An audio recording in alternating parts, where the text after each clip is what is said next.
I'm a technical specialist here at Noventiq. And today we are doing this webinar mostly focusing on Azure OpenAI and Microsoft uh, 365 Copilot. As as I'm aware of people joining in, I think people might have a brief knowledge about what Azure OpenAI is, OpenAI in general, and people might have a few bits knowledge about M365 Copilot as well. So I'll start off the whole seminar with first coming in with Azure OpenAI. And what I have today for you guys is not the only simple plain Azure OpenAI that you see. There's more about where the Azure OpenAI's journey starts from, where the AI journey starts from, and where it has, come, and what generative AI is about.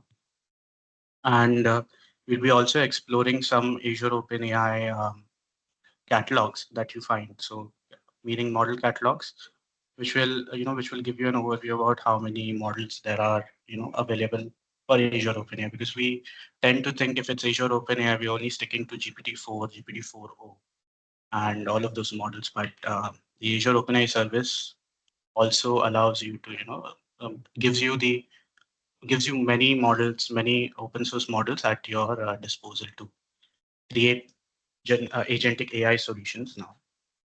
So let me start off with the history of AI.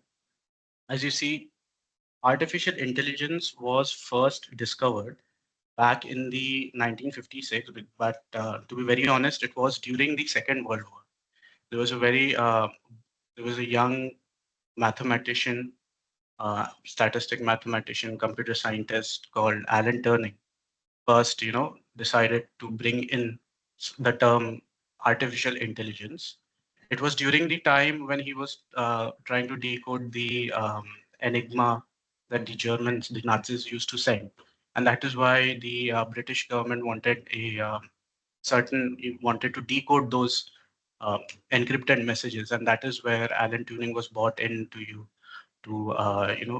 make a system which will allow to understand, and that is where he discovered something called as artificial intelligence. You might also have heard about the Turing test. This is where the Turing test comes from, Alan Turing, where the test is mostly to identify whether a computer system has whether a human can identify between who is being answering. Is it a computer or is it a human being? And you see all the GPT models and everything have been tested with these tests, and and they have long past surpassed it, because people would fail to identify whether it's a system generated stuff or whether it is a human generated stuff in that experimental model. So yeah, this is where AI comes from, and then it was adapted into artificial. It was more converted down the stream to computer science, and computer science led to machine learning, and then machine learning led to deep learning. Deep learning is where we first were introduced to neural networks. It's a machine learning algorithm which allows the machine to understand or to recognize images, and then predict what will come next. And that is where Gen AI, or generative AI, took birth, where the deep learning algorithm was more enhanced, which now what we see as what we call transformers. The whole architecture is based on something called as AlexNet. So this is more technical, I understand, yes, but this is if we are starting with AI, if we are starting with Azure OpenAI, we tend to miss out how it has been brought into what it is now, generative AI. I will also be talking about what generative AI is in general, because I am aware people are using Azure OpenAI, and the term Gen AI has been used so many times. So this is how a a neural network understands a sentence. Every word has been tokenized into a set of numbers. These numbers is something which has been vectorized or stored in the form of embeddings. So I would not like to stick to more technicality, but I would rather say the word has been converted into a set of numbers, which is then stored into a space, and this space is called as a vector space. And where generative AI comes in is it understands where this the dimension that the vector has been categorized into, and this is how it trains on that data, where the neural network understands what has been inputted, what numbers have been written, what is the most uh, likely a number that might be predicted next. And this is the whole architecture where generative AI comes in, where there are weighted parameters. When you designing a large language model, there are weighted parameters that are taken into consideration, and which helps to understand what the next predictive word might be. And this is all done in statistical calculation, and that is where vector comes in. So if you see, the context here matters, as there is a semantic space where if you see on the slide here, you would see that there is a sentence which has been characterized saying that she has coffee, which is not equal to she had strength. But when let's say you want to do a translation of that, the thing is put in semantic space where the vector data of what these words are being stored in multiple languages close to each other.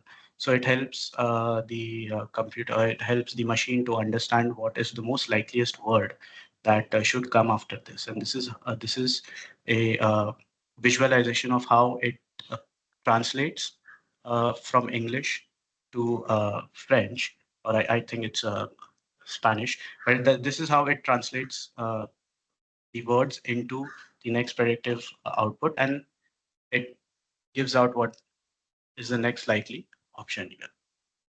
So the whole architecture about Gen AI is also, when we also talk about transformers, that is where GPT comes in. It's a transformer model. It's a generative pre-trained transformer model. And how does transformers work? They have a certain set of algorithms in which helps it to recognize which words, or we can with weighted parameters we can tune it for attention, where we specify which words, or which what is the semantic meaning of the word altogether, and we can when given a prompt, it can understand where it has to put its attention to. So here is a simple question based on the vector data that has been stored inside the database, and it understands. So the question here asked is, why didn't Mary accept the coffee?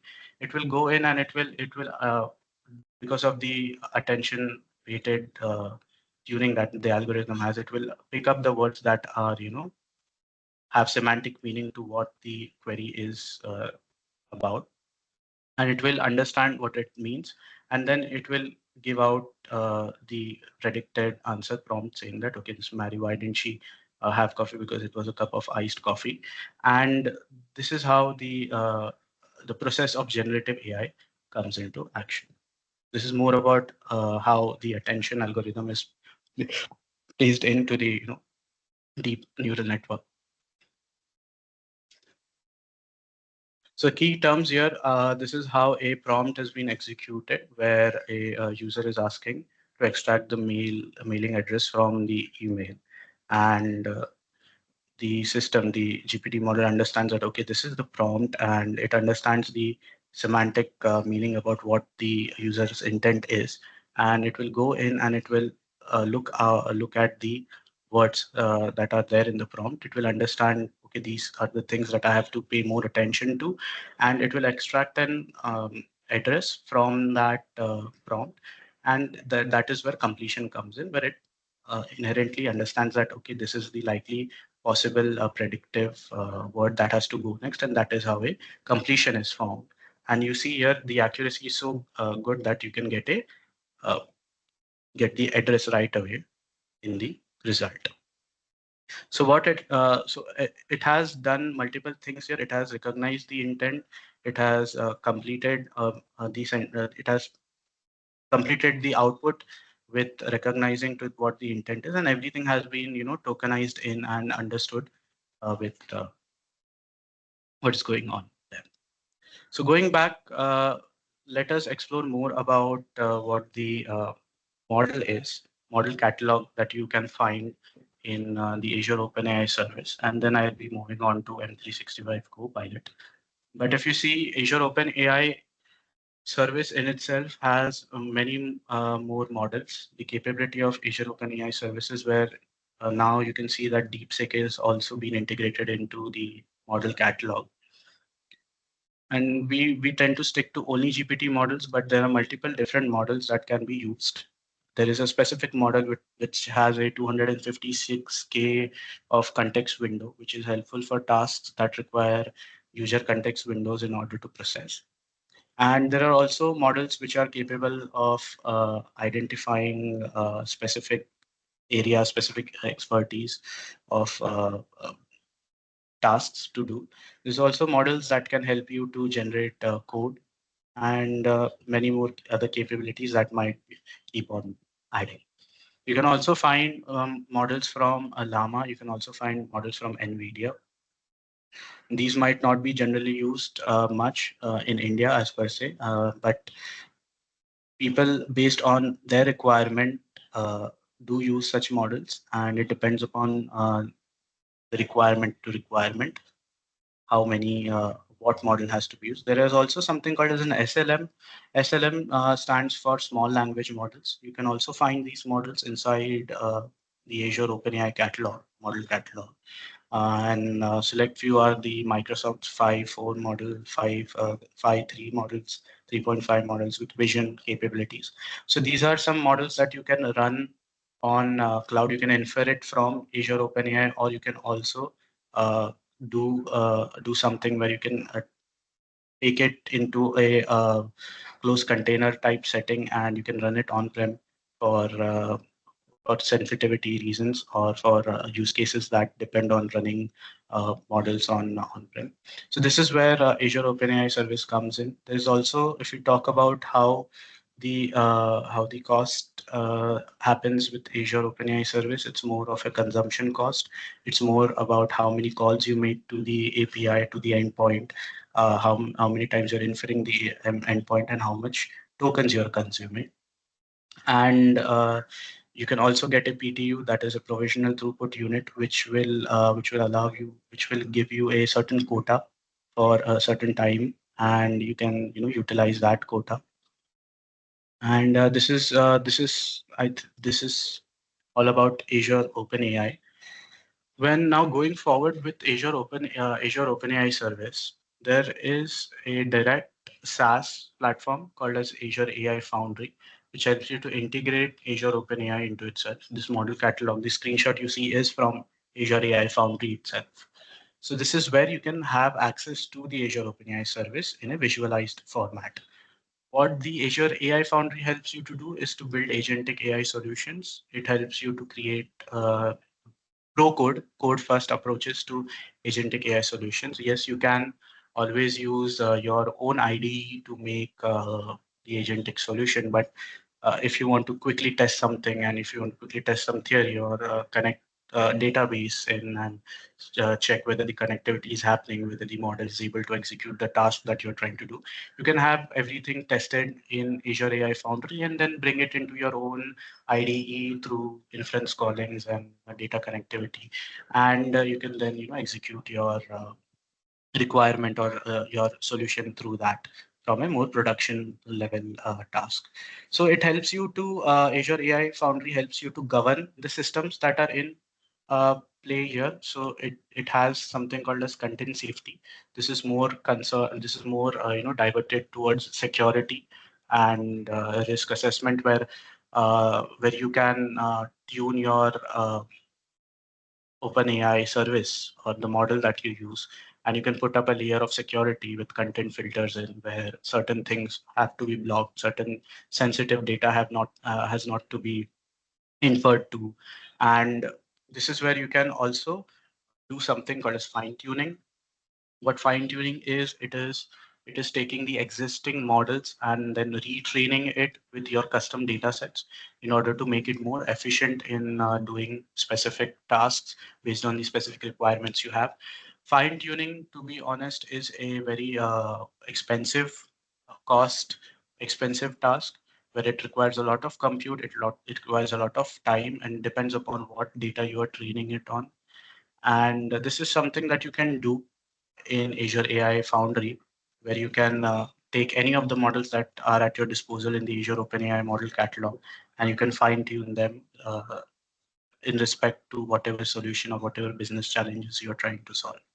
There is also something called as prompt flow. This prompt flow helps to orchestrate all of your AI solution. So let's say you want to test a specific AI solution, and you want to create an orchestration of that, where the how the user journey might look like, where the user comes in and requires queries a task, where you have multiple connections. Let saying that you have a connection that uh, gets data from the web, you have a connection that gets data from a specific database, or you have a connection which gets data from a specific API. You can all orchestrate when the user is allowed to refer from each of these connections. You can create flows in which you want the user to be directed, and this is something where you can test quickly, come and test whether it is working, whether the flow is um, um, executing properly, and then you can go back and then create something from a much more production based scenario.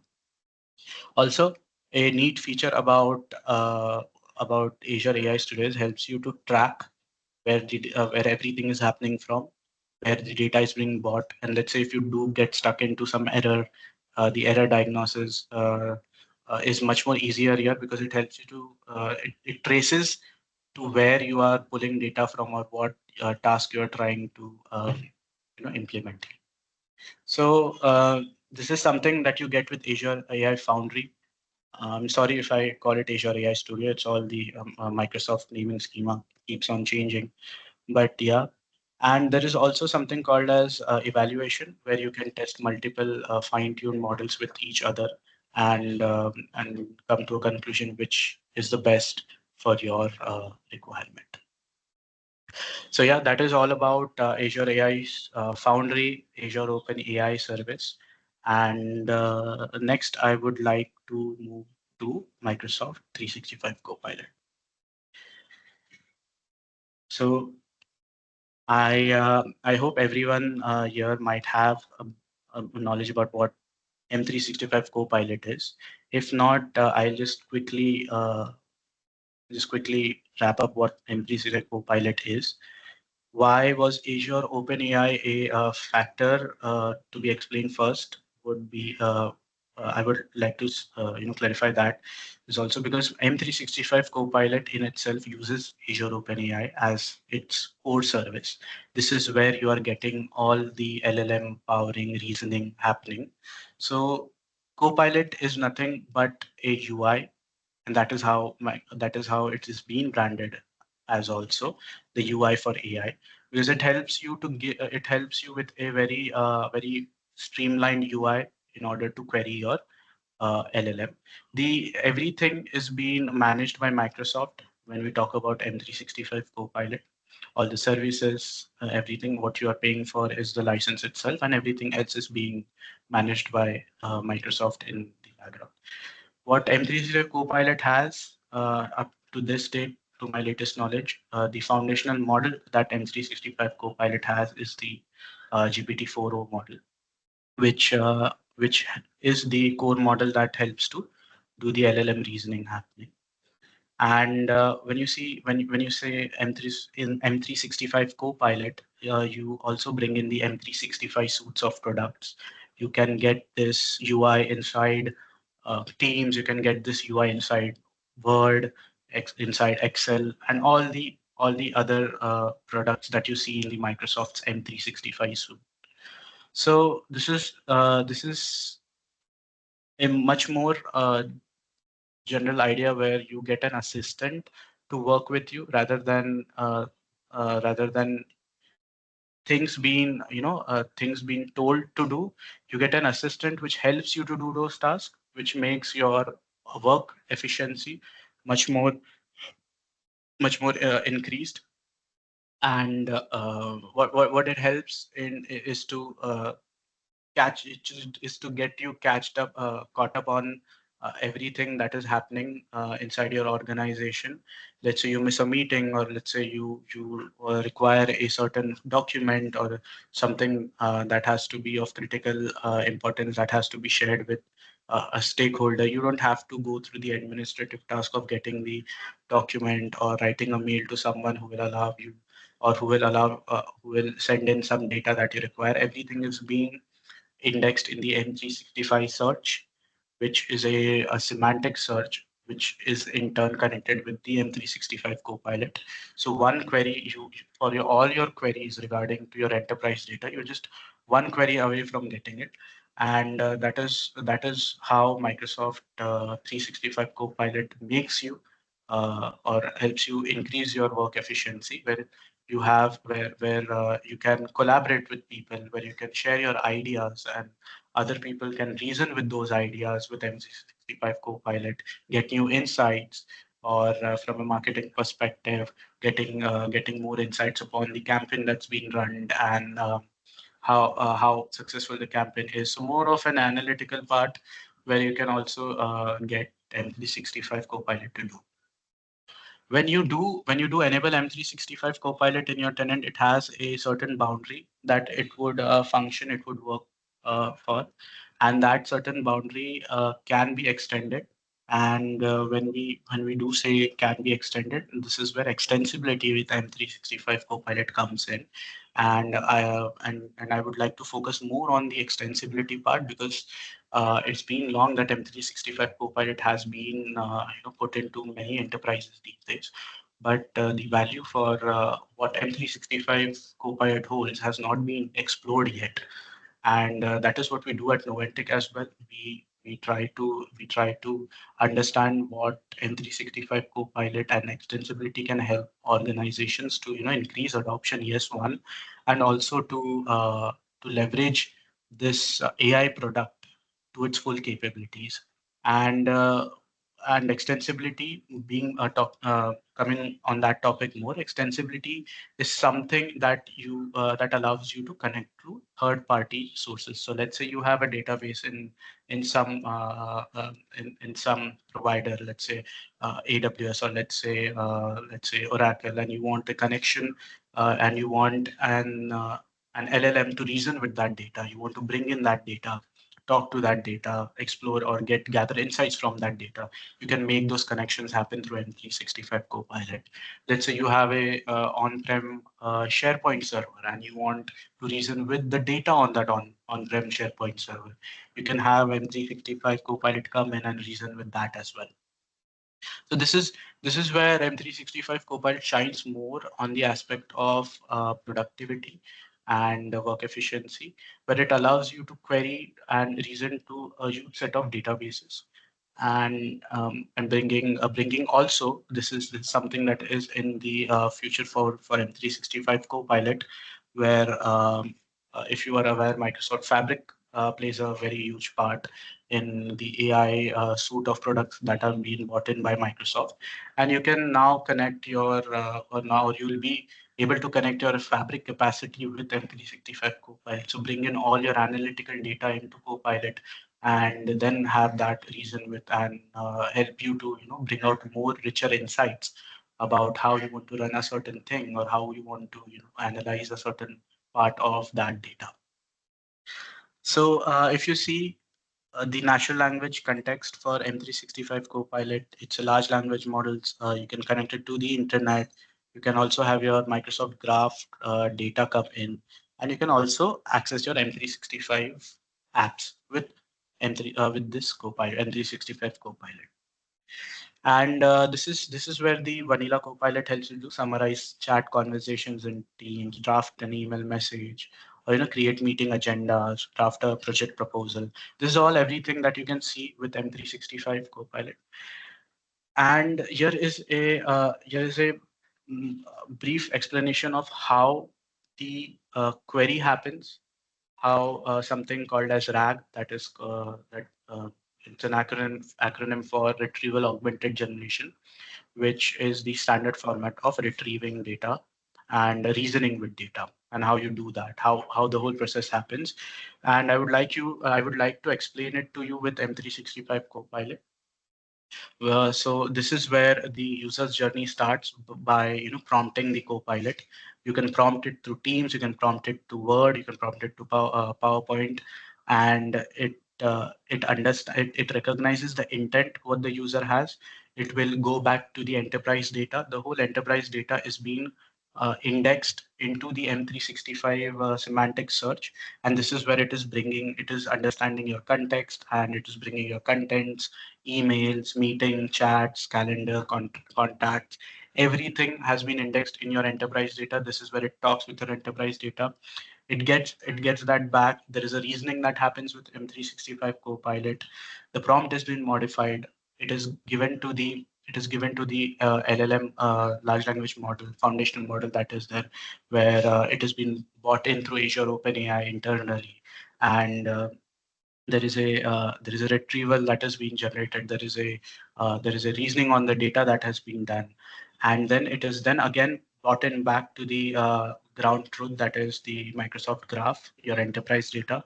It is then verified with the data, and then while the output is being given back to the user, uh, the whole process uh, the whole process comes in with a security boundary where Azure OpenAI services, responsible AI, that is Microsoft's responsible AI, is in place, where the data in your tenant is not exposed, and the policy.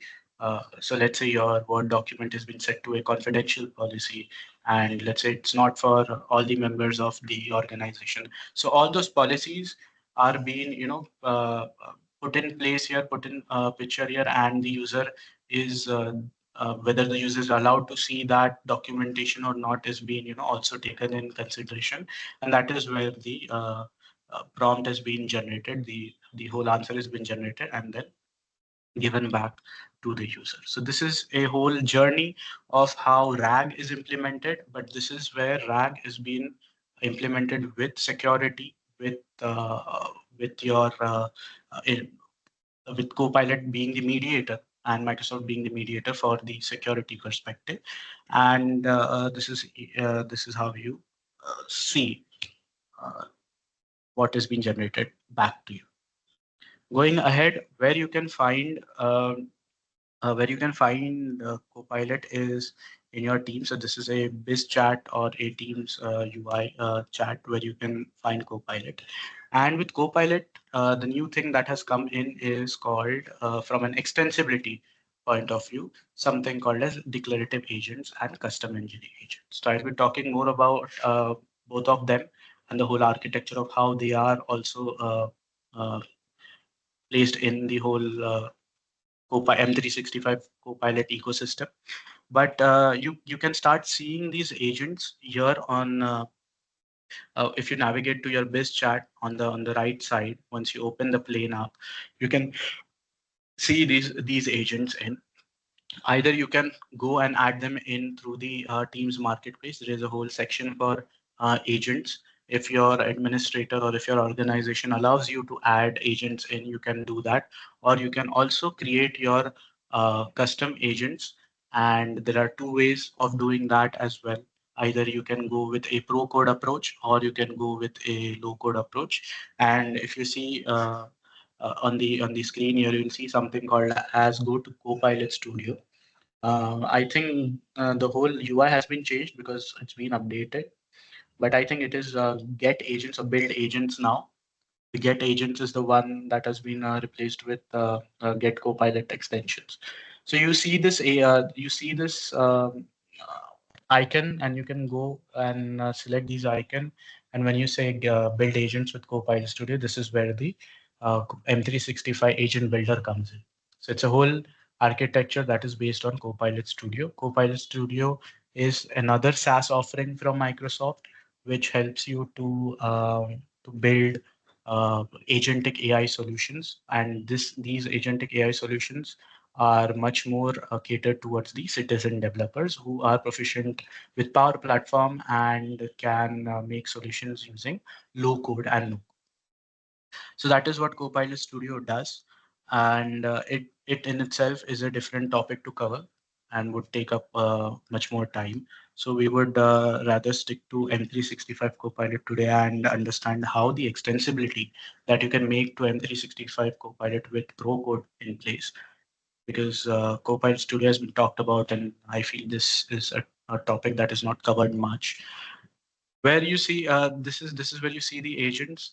There are two experiences that you can get with these agents. One is an immersive experience where you can customize how it looks, customize what prompts you want the user to select. At if you see, there's a whole conversation starter in place where you have getting started, ready for a challenge, and feeling more adventurous. These are the prompts that a user can click, and uh, the it goes into the user. It goes in as a user query, and then the whole uh, answer is being generated. This is one experience that you can see. The other experience is in context experience, where let's say you are using M365 Copilot, but you built an agent, declarative agent for something very specific to do.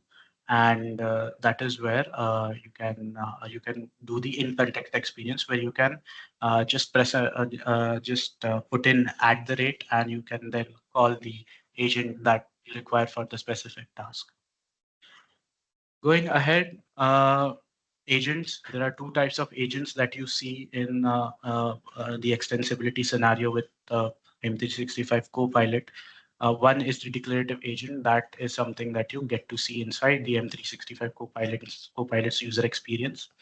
The other stuff is called the custom engine agent, which is something which has been revamped from bot framework to something called as Teams AI library, and it helps you to create team specific apps.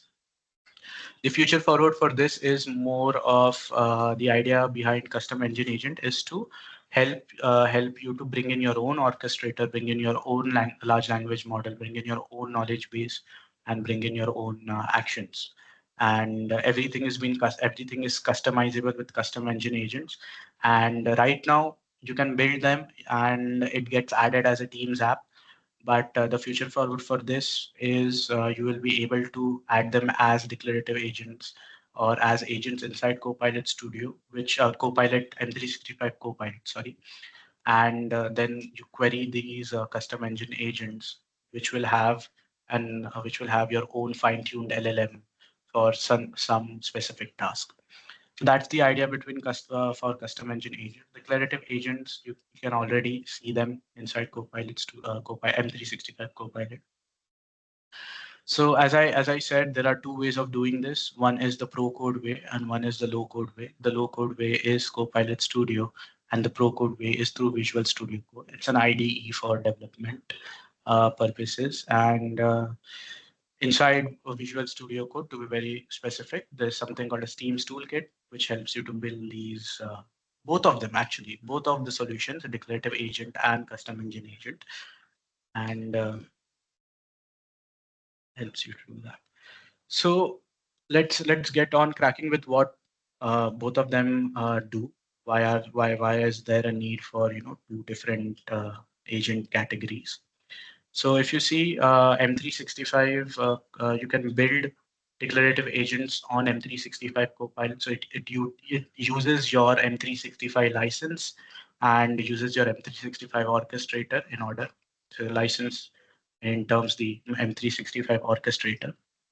And custom engine agent does not require a M365 license. You can build them using your own LLMs and your own orchestrator.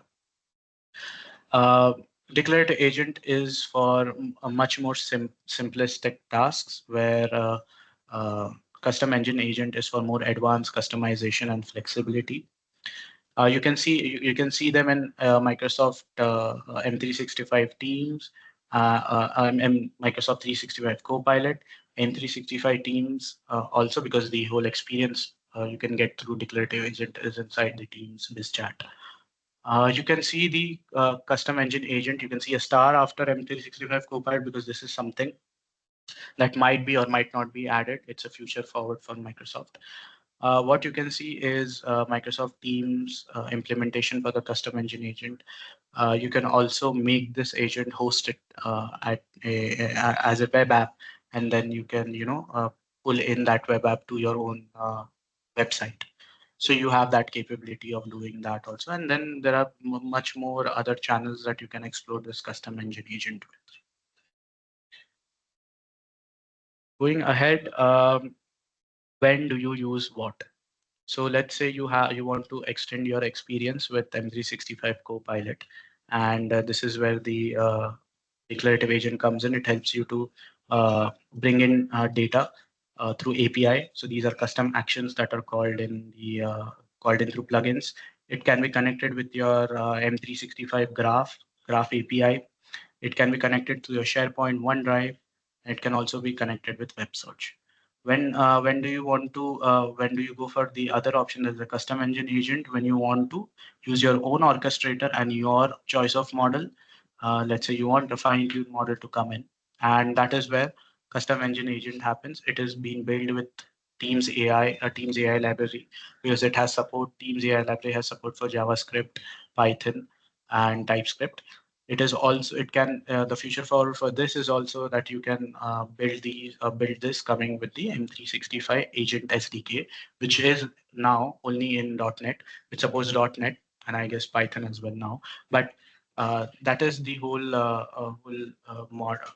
catalog where you can build custom agents with, coming in from Teams AI library or the agent SDK, M365 agent SDK. So declarative agent is one path, uh, is where this is the agent architecture, and we'll be exploring more of this. Where there's an orchestrator, there's a foundation model, there is a user experience, there is a knowledge, instruction, grounding. There is a skill, action. There's autonomy. Autonomy is something that has been that is in paid preview. You can get access to autonomy using Copilot Studio right now. You cannot build it into Pro Code yet, but you can have that access with Copilot Studio, where it's a custom trigger that you have to specify, and the autonomy takes place there. So what does autonomy mean? Autonomy will help you to help to do certain tasks with an automation perspective. So this is the true outcome of agentic AI solutions, where let's say if you receive a mail, the context of the mail is being understood by the agent, and the appropriate service has been called, appropriate things are being utilized, and the answer has been given back to the user who has sent the mail, and everything happens without any human intervention. So going ahead, declarative agent, this is the architecture for a declarative agent, where you see the user experience is Copilot, you see the orchestrator is Copilot, and you see the foundational model is being utilized by Copilot. What customizability you get here is you can add your own knowledge base, and you can add your own actions and capabilities. And uh, coming to custom engine agent, this is the architecture for custom engine agent, where you see the user experiences is something Microsoft Teams and M365 Copilot. But you can also see that you have your custom orchestrator come in, you have your custom foundational model come in, and knowledge base skin and autonomy. So when do you, this is an explanation, when do you extend and when do you build? You extend when you want to orchestrate, when you want rich integration with M365 built-in, when you want knowledge from graph connectors and SharePoint and OneDrive, and everything has been paid through your M365 license. And when you build, you want custom AI models come in, LLM, SLM, fine-tuned models come in, and you want to plan how the orchestration happens, you want to plan how the user journey happens, and then let's say you want to extract some feedback, and then you want to put out sensitivity labels, you want to customize the citations. This is where you use the custom engine agent. Going here, what all things you can see inside the path here, which to select and which to not. When you want to bring in your own model, you go with the custom engine agent, which allows you to implement RAG, enhance UI with Power AI Kit, and add authentication, add actions, build your first custom engine agent with all your custom LLM everything. When you want to utilize M365's orchestrator and models, you go with the declarative agent. Either you build your declarative agent with instructions, or you build them with API plugins, enhance them plugins, add authentications and graph. Correct. And this is where I was coming in. Teams AI library for the custom engine agent. Teams AI library is what is being used today. You can also have bot framework come in. You can also have M365 Copilot, M365 agent SDK come in. On the orchestration perspective, the LLM is of your own choice and the UI is of your own choice as well. Coming to the custom engine architecture, this is the architecture where M365 application installation package. So it's something that you can install in Teams. There is bot service registration through channels. There is Entra ID for bot identity verifications. Bot framework, along with Teams AI library, uh, helps you to call in Azure AI services, Azure AI search, completion models, embedding models. Azure AI search as a database, data source, sorry, and you can also have Cosmos DB come in, Cosmos DB, MongoDB core come in as your vector database for all your. So there are multiple data sources that you can connect with the custom engine agent. Coming with the declarative agent, this is the architecture where you specify instructions, where you specify what capabilities the declarative agent will have: SharePoint, OneDrive, Graph, connector, web content. Or you can also do a way where you want a REST API to come in and query your M365 Graph SDK, where you put instructions, capabilities, and then you also put actions. This is what enables the Copilot to do the REST API calls and Graph API calls. So this is the summary of what uh, happens when you extend with M365 Copilot and what you do when you build your own Copilot. And common to both are the user experience, enterprise app catalog and store, and the M365 admin experience, where you can monitor everything, what goes to whom, who has access to what. And a small section about agents, what they are. There are different tasks that agents do, retrieval tasks and autonomy, where retrieval is something where the data is being bought from a specified data source. It's been grounded, and the whole context is based on that data, and the whole answer generation happens based on that context. There's also tasks that you can allow the automate the tasks, and that is what the agent does. If you recall, I gave an example about a mail coming in and then the specific services being triggered back in the back end, and the whole task execution happens. There's also autonomy where the automation happens independently. It's planned dynamically, orchestrated by the agent. So no human intervention is supposed to happen with autonomous or autonomy, where everything is being reasoned with one agent. So this is where Microsoft is planning to pull in their multi-agentic solutions. This is where one agent talks to another agent, reasons with both of them, and then gives the user the generated answer. There's one much more example of what agentic retrieval looks like: IT help desk agent, project tracker, what tasks look like, device refresh agent, and budget management agent. And what autonomy does is lead generation agent and customer support agent, which don't require the human intervention to happen. Different stages. The simple one is retrieving. The middle ground is the task one, and the advanced stage is the autonomy part. And where does the agentic tooling happen? It can happen with M365 Copilot, Copilot Studio from a no-code perspective, and then coming from a pro-code perspective, coming through the whole Azure AI Foundry and Azure AI service models, and then doing the whole orchestration using Procode. And I also have a few demos for you guys. I think we have 30 minutes. So we have more 10 minutes. So let me just quickly give you a demonstration of an agentic implementation. It will be a quick 5-minute demonstration where you can see the. I'll give you. And I hope it is on my screen. Yeah. Okay. Yes, So Siddharth. yeah. Okay. Good.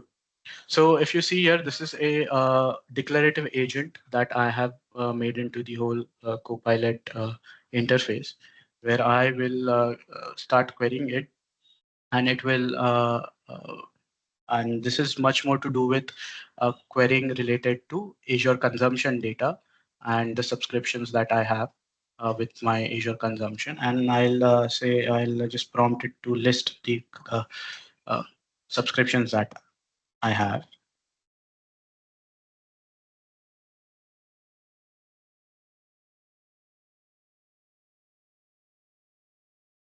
Now, what is built into this agent is two things. One, it will always ask you before it does any task. So you can verify what is happening at the agent side. You see, it has understood that I want to invoke the list command from my API. And then I say, okay, I would like you to go and I would like you to allow to invoke that to my API. And it will now, once it has got a confirmation that, okay, it has to do a post call, it has to do a get call, it will require me to sign in. Let's see if it helps me to sign in. Okay, I think the sign in has been already uh, done. Fine. So there would be an additional step here because it's an SSO setup. So once you log into Teams, you will have to sign in for the first time inside this agent. And once it understands that you have your agent signed in through, it will pick up your authentication automatically. This is what you see that is happening here. And you see, I have an API that gives me my Azure subscription data, and I have asked it to list the subscription. And let me do it. Let me ask it to list it with cost. So I will just prompt it to, can you list them with cost, please? So it understands that I require the endpoint that helps me to list with. Okay.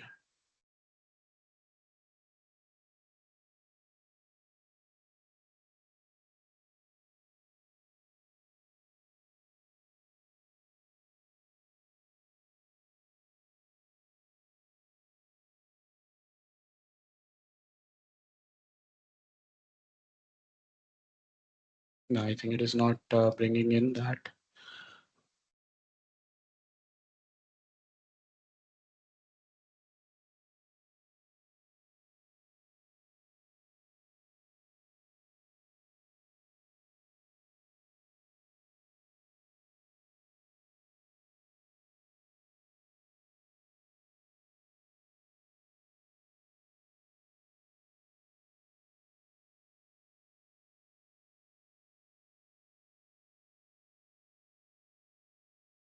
All right. So now I think it could not list my subscription. Maybe something I might have to check my API. But this is another call where I'm asking it to get my resource group information, and it has got me the resource group information for my subscription. So this is something that you can do with extensibility for M365 Copilot. And yeah, I think we'll have a few minutes for Q&A then, Chetan.